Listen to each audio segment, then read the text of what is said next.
This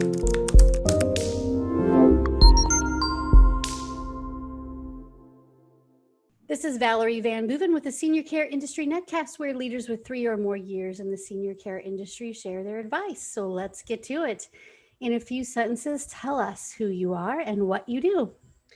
Thank you for having me, Valerie. My name is Cameron Graham. I'm the co-founder and CEO of Stori. Stori is a digital health startup. We have an enterprise software system called StoriiCare, which is an EHR and virtual program scheduler for nursing homes and adult day centers. But we also have a consumer product, Stori, where we enable families to build immersive life stories for themselves and their loved ones. That's really neat. Tell us a little bit more about the consumer part of that, just because it sounds really cool. Sure. So basically, you can create a profile for a loved one, whether it's your parent, grandparent, you could be an adult child, you could be a grandchild making this, and you can populate life story questions about your loved ones. We have a database of about 800 or 900 questions that can be answered over time. And you can answer these in text format, a video format to kind of populate a life story for an individual. And sometimes one of the hardest things with making a life story is prompts. You know, where do you start? We really help with that and building up that life story over time. That's really neat. What a nice thing to do and to be able to have. And so does it output, you say it outputs in a video format, or is it more like a print, or how do people view it? It's really whatever you want. And we do have print formats as well. The idea is that over time, you're actually maintaining this information and building upon it on the system. The good part about it being connected to StoriiCare is if that individual, your loved one, ever goes into care and they use our EHR StoriiCare, they can actually use that life story content, and the staff can get to know that individual a lot better because that content is there. That is really nice, because that's true. We see all these folks in assisted living and nursing homes and even in home care, and we see them in the now, and we see them in their current state, and we don't know their whole life story. And some care providers get to know the whole life story, but oftentimes we are so busy and so rushed and trying to get our job done that we really don't know what that person did for a living. We just don't have time to learn that. But that is really neat that, you know, those things kind of interact with each other and can be used independently as well. So tell us more about the EHR software. Sure. So the EHR software is used by staff day to day to record things like ADLs, whether it's, you know, an assessment or they're just supporting someone and getting up in the morning. They can do all their normal paper work on our digital system, saving them a lot of time. We have a real big focus on ease of use, and we really like going through all the different workflows for staff to make sure it's just a few clicks to complete a task. And that's really important in providing value to staff when they actually take on a digital system, so that they love using it as opposed to seeing paperwork as a chore. So that's really a lot of the value that we add.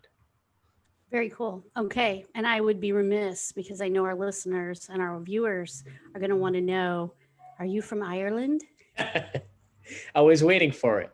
I'm from Scotland. I'm from Scotland. Oh. But I live in the Bay Area in San Francisco now.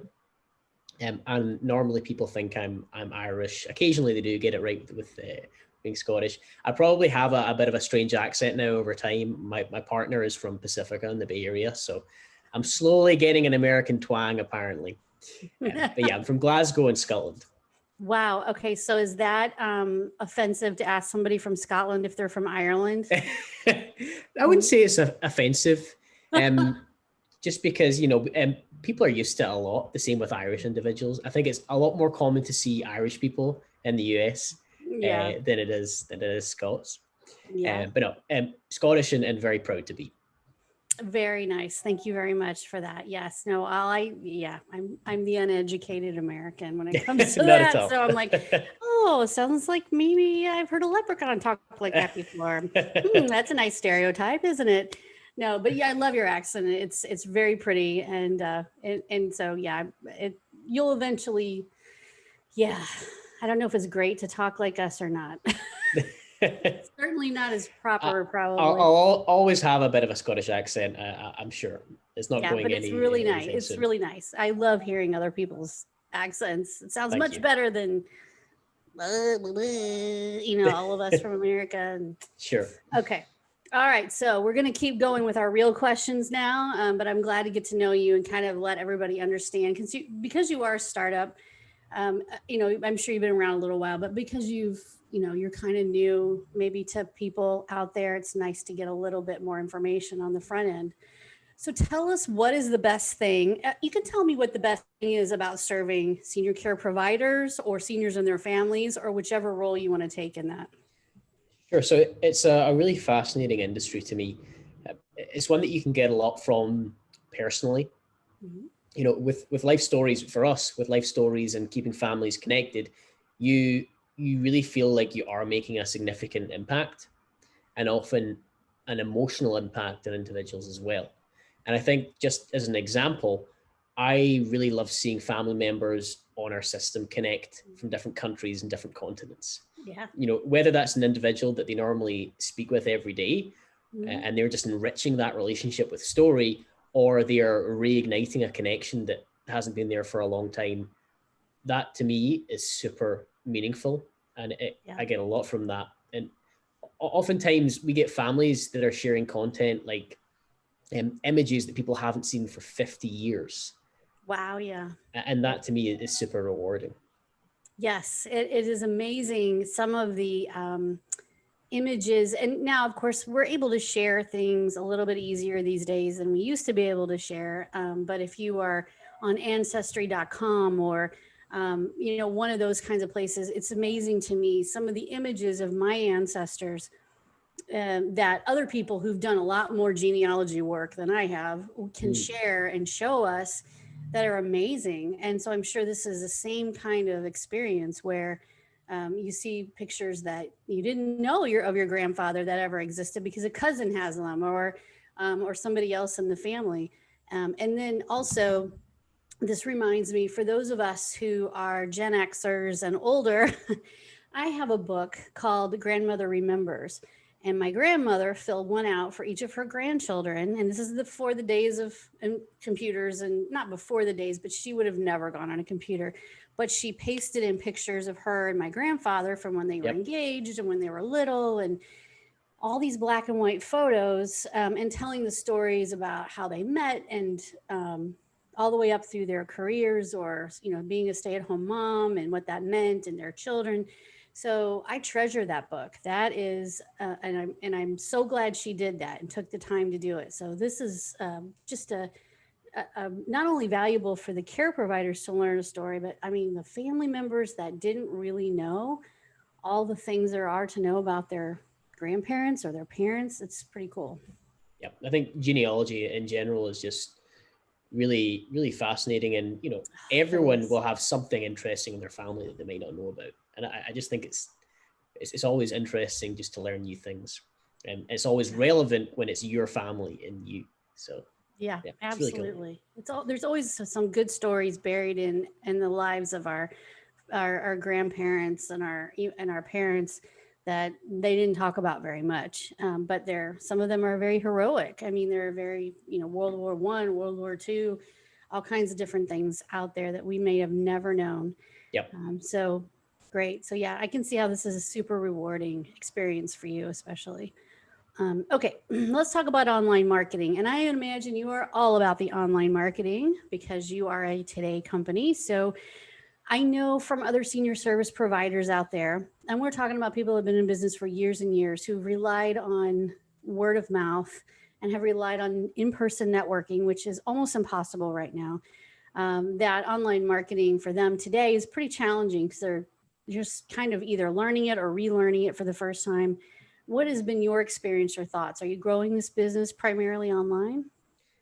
So yes, 100%. We have dabbled in print advertising and things like that, but I guess ultimately it really depends on your target market. With us, we are marketing both to providers with our enterprise product, but also to consumers with our consumer product. And we really now have a digital only approach. And that was pre-COVID as well. Yeah. And we've done that because it enables us to be very data driven. I'm very data driven. The company is very data driven. And we want to be able to know where to invest in order to get maximum value and return for our marketing dollars and time. Whether that's Google Ads, SEO, which we're very big on. I think SEO is honestly the biggest one that people don't invest in these days. Yeah. And kind of generic social advertising, Facebook, Twitter, etc. Some are better than others. So I feel like it's a lot more direct to your target market and it's measurable. And that is so important. If it's measurable, you know where you can put the extra dollars behind and ultimately reach people quicker and in a more direct way.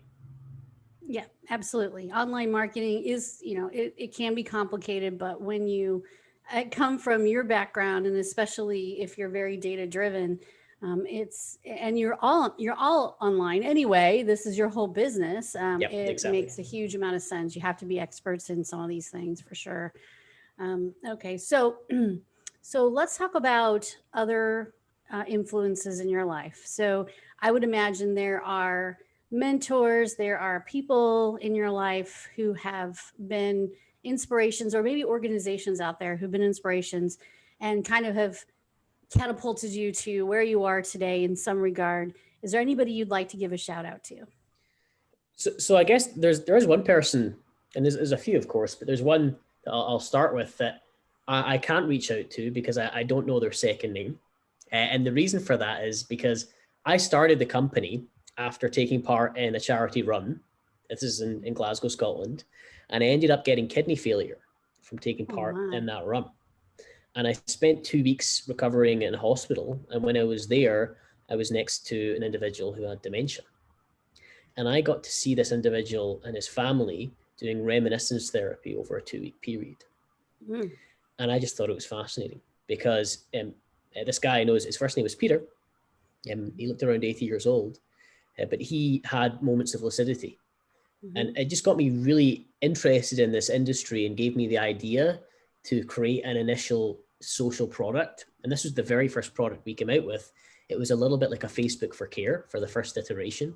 And then we put it into care settings and consumers. We got lots of feedback and iterated over the past few years to get to where we are today. So I really have that individual to thank. Wow, I don't know if he's still with us today, but it was just really fascinating to see. And I guess the other people I can thank are the families and our clients that use our system day in, day out, because they have what has shaped both Story and StoriiCare to become the systems that they are. We are super big on feedback. And I know a lot of companies say this, but we actually integrated it directly into our product. So we make it very easy for people to give us thoughts and ideas. And that's how we've kind of iterated very quickly over time to figure out what is useful, what isn't useful. And then we need to basically cut whatever isn't and just focus on the things that work well. So a huge shout out to our clients that have been real champions to Story and StoriiCare over the years. That is great to hear. I know that I appreciate, well, first of all, as far as an introduction to dementia, 2 weeks in the hospital next to someone or around someone whose family is trying to work with them and help them not be afraid, and just dealing with the whole scope of dementia there. That's definitely trial by fire. I mean, you really get a great sense of 24 hours a day what that gentleman was going through and what they were trying to help him with and all those things. And it's also the night and day as well, and understanding cycles and learning about I don't know if it's still the politically correct term, but sundowners as well, and how that can affect people and everyone else around them. And me being in a ward of, I think it was about 8 people. Wow. It was really just interesting.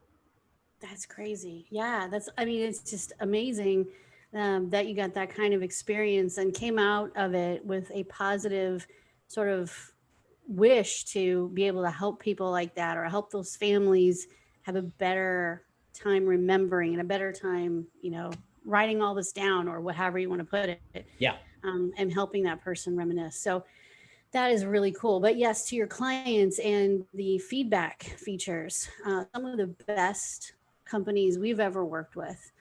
And and there's one in particular that we work with, and they are 100% open. They even have an ideas board, and they let people post to the ideas board, and they let everybody else upvote the ideas that that everybody really wants. So they really have, and so that's what it reminds me of, is your willingness to listen and to understand, and then to take that feedback and say, these people really want this. Maybe we need to really look into this integration or this feature or whatever it is, because the software that these folks are developing it doesn't have anything to do with healthcare at all, but because they've been willing to listen and listen to the ideas of their consumers, to me, it is the best software in the world, for my purposes and for what we need. I love it. So I'm happy to hear you say something like that, because I really know that your clients must really like your software if you're willing to listen. Yeah. Because not every company is willing to do do that. Exactly. And we actually do something similar. We have an upvote board, but it's not just, focusing on what people are voting. It's digging into that, because sometimes people will have an idea, but they want the end result. They don't quite understand or they haven't formulated how they're going to get that end result. So it's about having that discussion and digging in and doing discovery calls with people, and where you can really get to know what people really want and also get to know them as people as well. So that's, again, something that's really rewarding. Yeah. And what would you say is the size of your typical client? Are they huge corporations? Are they more of the smaller family owned and operated? Are they kind of somewhere in the middle as far as assisted living, nursing homes, home care agencies? It really varies. We're across the spectrum of care. We're also around the world, mainly focused right now in the US, then the UK, then Australia and the kind of Asia area. So in terms of our client sizes, again, it ranges significantly. We have clients that are in multi-locations, 100 plus locations. And then you have the small mom and pop setups where they have maybe 15 participants and it's an adult day center. Adult day is a really interesting space for us right now, given everything that's happening with people living at home and wanting to age in place. I think adult day alongside home care is incredibly exciting, and we're working a lot in that space right now. So we work with small mom and pops all the way up to the larger multi-site providers. Very nice. Very nice. So that's pretty cool. So that gives our audience an idea of, when they view your information, which we will put with this video, how, if their size if their size matters as far as who you can take on as a client. And there's some that in this space that can only, you have to be, $50 million in revenue before you can afford their software. And there's some that make it very affordable for any size company to afford, depending on their number of clients and things, or their number of patients. And we do it by scale as well, and everything is transparent on our website as well. We actually just yesterday I was working with an adult day center that is just opening for the first time. Nice. So they have 0 participants right now. So it's really all the way from that to the large ones. Awesome. Well, what piece of advice would you give to other senior care providers or other providers in this space? Yeah, so I would think for any business or providers in this space, it might sound like a bit of a cliche, I guess, but it's to focus on the people and make things as person-centered as they can be throughout all your processes and for individuals. Whether that's for your staff and you're focusing on making your EHR system genuinely easy to use with clear workflows and easy and concise training that's not a week-long course for those that need it, but also for your residents and your participants. You need to have real person-centered care plans, not something that you're just ticking checkboxes for, or you're just saying what's their favorite food and that's it. But where did they grow up when they were younger? Digging deeper, what was their life experience like? And you can dive into so much of someone's life, but staff can really use this content to get to know the people they care for, ultimately building better relationships with the staff, and that can lead to better care. So I think every provider should be doing this in some shape or form, really keeping things person-centered. And wouldn't it be cool? My dad has been in a nursing home. He's young, but he has vascular dementia. And it seems like it would be great if that computer that sat outside or whatever they're charting on or in the office or wherever it is had his little bio there, like, where he grew up or where he was born, just short things like the year he was born and where he grew up and what his last two occupations were. Is he married? Is he not? It would be really cool if that, I mean, maybe it is because I obviously didn't see their computers, but for all the aides and for all the nurses to kind of just have a little bit of a sense of who he is before just today. What could they talk to him about that might make sense to him? He was a missionary in India many, many times, went over there and did clean water installs for people who lived out in the middle of nowhere. Those kinds of things. I mean, you wouldn't know that by looking at him now, but he did a huge amount of work with clean water and that. So it would be interesting for them to be able to see that information quickly, even if it was just like a sidebar bio, and think, wow, that's really cool. And maybe ask him a question about it because he could still answer those questions. So yeah, cool. I think you hit a really important point there because you're saying you wouldn't know that by looking at it. No. And I think what's really important is that people should be doing a bit of research, but you've got to make it really easy for those staff members. So that's right up in front of them on their profiles, which is the way we built it, as opposed to potentially having just a paper, this is me book that might be sitting, gathering dust in someone's room. But also you raised another important point. We've made it able, or service users and residents themselves can log in and view and update their own profile. Nice. And we have, 95-year-olds using iPhones, which is yes, we do. really cool to see. Logging in and taking photos and seeing the activities that they've taken part in and hearting the activities. Nice. So it's really nice to see just kind of getting everyone on there and making it as easy as possible for staff to get to know people. Well, very good. That is really neat. So yeah, this is the